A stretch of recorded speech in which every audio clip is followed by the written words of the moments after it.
Have you ever had one of those days where you wake up feeling just totally rejuvenated? You head to the washroom and you relieve yourself, and it just feels awesome. You go pour a glass of lukewarm water and take it straight to the head, and the feeling of refreshing your unreasonably dry throat gives you the energy to conquer the day. Then you make your way to the couch as you sit down and realize, despite everything starting great today and feeling happy yesterday, today you're not happy. If you've been experiencing this at all, I just want you to know that you're certainly not alone. And in this video I want to discuss why is it so hard to be happy consistently, and some realizations that I've come across and things you can do about it. Now, right out of the gate, I want to make it clear that personally, I don't subscribe to this idea of just think happy thoughts. Just remain positive, just think positive. It sounds like good advice. I've been through that phase of my life. In practice, I found it to be kind of empty and sometimes even kind of negative. You've probably noticed that Instagram is full of this stuff. It leads to toxic positivity. It leads to the appearance of happiness, where everyone seems to be so happy and you don't feel happy. And so something's wrong with you. You must not be thinking positive enough. And you always know when someone's new to the idea of self-improvement, because they have that fake happy mask on. And it's so obvious that they're wearing this fake mask.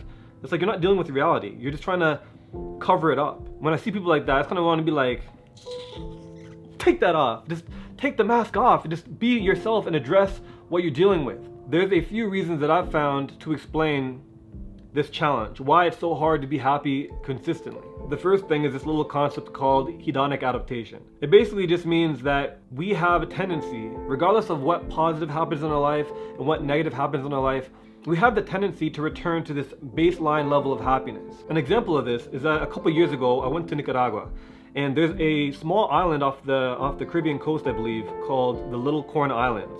And one of those little corn islands has a population of like 1,000 people. When you think of a paradise, this is kind of what you imagine. There's no roads, there's no cars.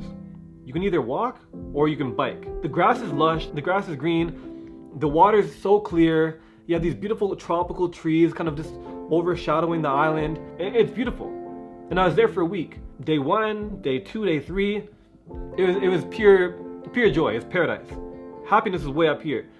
But after a few days, after I've seen everything there is to see, and I've walked around the island a couple times, my happiness kind of went down to baseline. It's like, okay, I've seen what there is to see. What's next? What's new? And then after like day 4, day 5, day 6, day 7, by the time day 7 came around, I was even below my base level of happiness. Because I felt like I was wasting my time being here because I've seen everything it has to offer me. Let's go see something new. Hedonic adaptation kicked in and it kicked my ass. And so that's the challenge with being happy consistently. Hedonic adaptation forces us to go through these ebbs and flows of new things coming in, being happy, and then it becomes normal, or it goes below normal, and it comes back up, and it goes up, and it goes down. And so it's a constant kind of wave. It's that the very things in life that make us happy, we get used to it. We normalize it in our lives. As human beings, we normalize things once we experience it too frequently. Another challenge you may find with being happy consistently is a constant battle between gratitude and your ambitions. And they just bump heads. Because some days you're gonna wake up and you feel grateful. You look around, you say, man, I have a roof over my head, an assortment of foods I can choose from, and you just think, wow, I live a higher quality of life than probably 80-90% of the world. In that gratitude, you find happiness, you say, you know what? I'm good with what I have. But then some days you wake up and it's like, man, I want more. I want more money. I want a more fulfilling career. I want new things. I want to go on more adventures. I want more novelty. And that takes away the happiness you get from gratitude, and it shoots it into the future where you're only happy when you have those things. So it's a constant battle. If we're going to have any hope of consistent happiness, it's to find a balance between those two things. Being grateful for what we have, but not complacent, and having ambitions for the future that motivate us and just get us energized to go towards it. And now that I kind of think about it for a little bit here, both of those things, the gratitude and the ambition, they're both the result of comparing in some form. I feel the most gratitude when I compare myself to people that are less fortunate, and I feel grateful and happy for what I have as a result. And when it comes to ambition, I'm comparing myself to somebody that is in a place that I deem better than where I am right now, and I see the potential for me to get there. And so you've probably heard the quote that comparison is the thief of joy.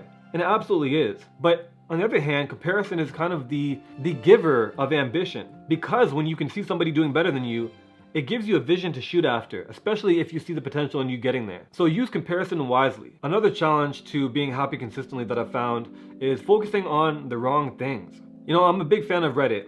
I'm probably on there more than I should be.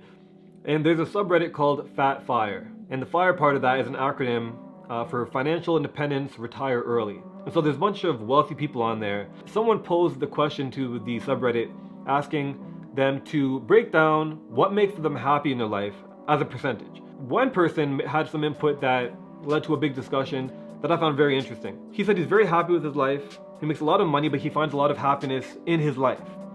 And he said 50%, 50% of his happiness comes from his hobbies and his interests. And only 20% of his happiness came from his family. 30% of his happiness came from his friends and like his community involvement. I really resonated with that because I realized a lot of what makes me happy are my hobbies and interests. Recording these videos, learning a lot of things, reading a lot of books, and then sharing it makes me happy.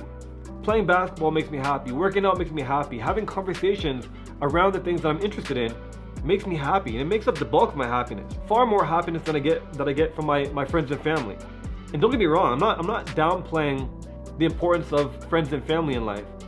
But at least for me, hobbies and interests make up a huge portion of our happiness. And I found a lot of people don't have any hobbies really. They don't have any interests. So they're not meeting new people based around their hobby and interests.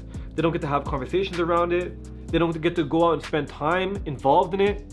And so when family's not there the odd time, when friends aren't there the odd time, you have this giant gap missing. And that gap potentially represents a huge portion of our happiness. And so you may want to ask yourself, what makes you happy? What is the things in your life that gives you happiness? And maybe you want to do more of that. Or maybe you want to expand and adventure and try different things and find hobbies and interests that will bring you happiness. You know, something I've really taken note of is that happiness comes by the moment. It doesn't come by the day, it doesn't come by the week, it doesn't come by the month or the year. Happiness comes by the moment. Because everything outside of the moment is either the past or the future. And the past and the future never exist. All that ever exists at any given time is that exact moment. And so if you agree with that, you would see that our days are really just made up of a multitude of moments that either go into the happy section or the unhappy section. And as we go through the days, we experience these ups and downs. And then we judge based off of whether the majority of our moments were happy or unhappy. If 75% of the day was happy and 25% was unhappy, we say, oh, we had a pretty good day. If it's balanced, we had an all right day. But it just comes down to the moments. I view happiness in very much a similar way to how I view meditation.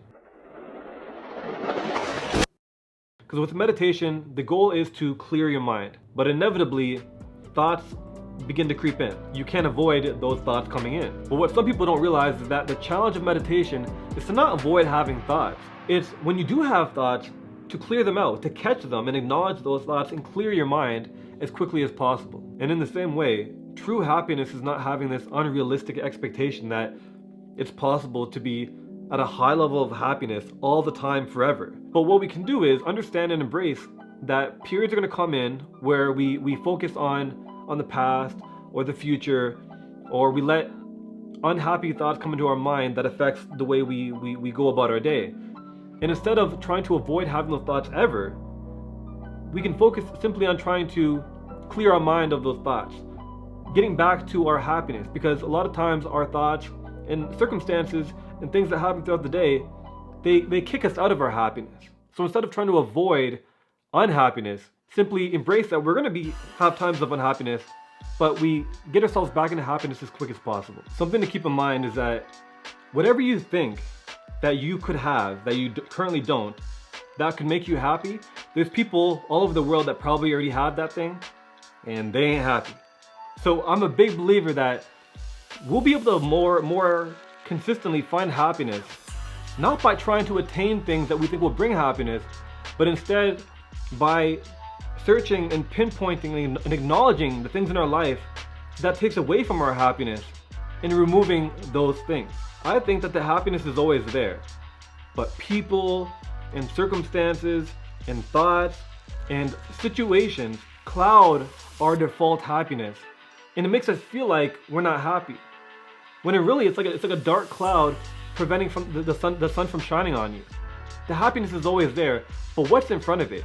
What lies between you and happiness that's preventing you from experiencing it to its fullest? As the old saying goes, it's not about how many times you fall into unhappiness. It's about how many times you get up and you persevere and you try again and you move forward with strength into happiness. No one said that. I made it up. The point still stands. It's always the simple things. It's always the simple things that make a difference. And I hope this video has helped you in some shape or form get back up into your happiness more consistently. If you enjoyed this video, I'll make content around self-discovery and personal growth. If you find it valuable, I would really appreciate if you hit the like button below. Not only will it help to support the channel, but it will also help you because the algorithm will put more videos like this into your homepage. And if you want to see future videos, hit the subscribe button and I'll see you over there in the next video. Bye.